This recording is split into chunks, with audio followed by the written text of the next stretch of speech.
টাকা দরকার নেই, আমরা বাংলার মানুষের উন্নয়ন করে দেখিয়ে দিতে পারবো।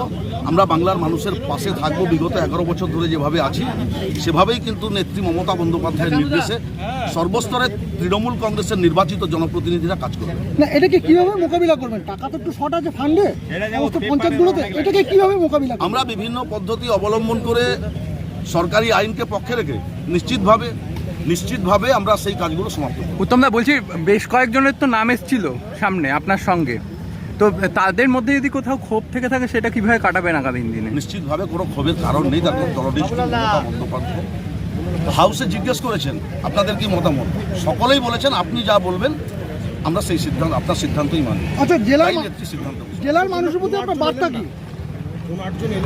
আমাদের পটল আদক মহোদয় পটাশপুর কেন্দ্রের একজন জেলা পরিষদের সদস্য, তিনি অসুস্থ। অনুরাগানন্দ গোস্বামী তিনিও অসুস্থ আছেন।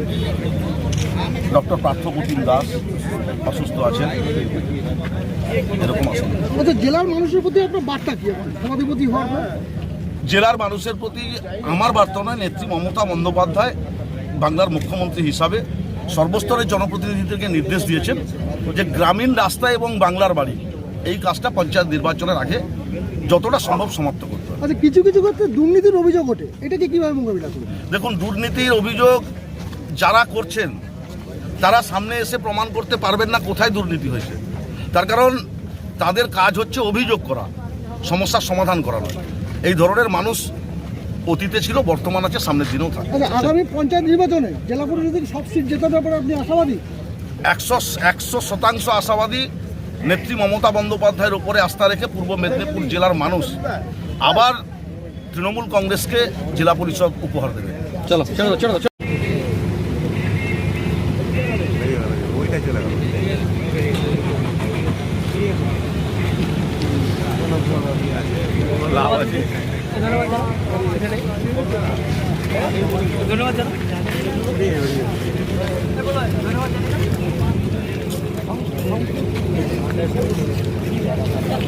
পরিষদের নতুন সভাধিপতি হলেন উত্তম বারিক, কি বলবেন?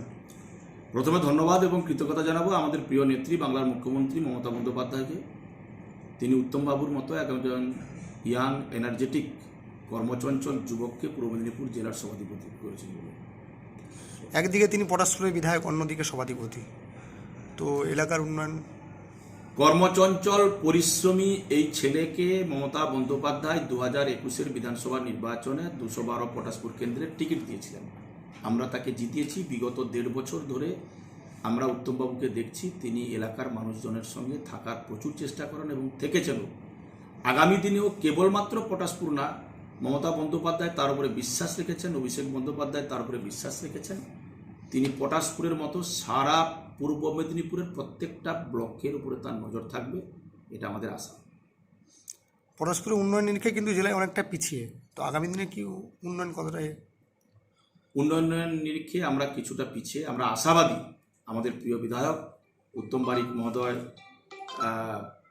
সভাধিপতি হচ্ছেন, আমরা তার কাছ থেকে সাহায্য সহযোগিতা পটাশপুরের মানুষ পাবো। তিনি যবে থেকে পটাশপুরবাসীর সঙ্গে যোগাযোগ রেখেছেন, এসে পৌঁছেছেন আমাদের কাছে, আমরা প্রতিনিয়ত দেখেছি ওনাকে।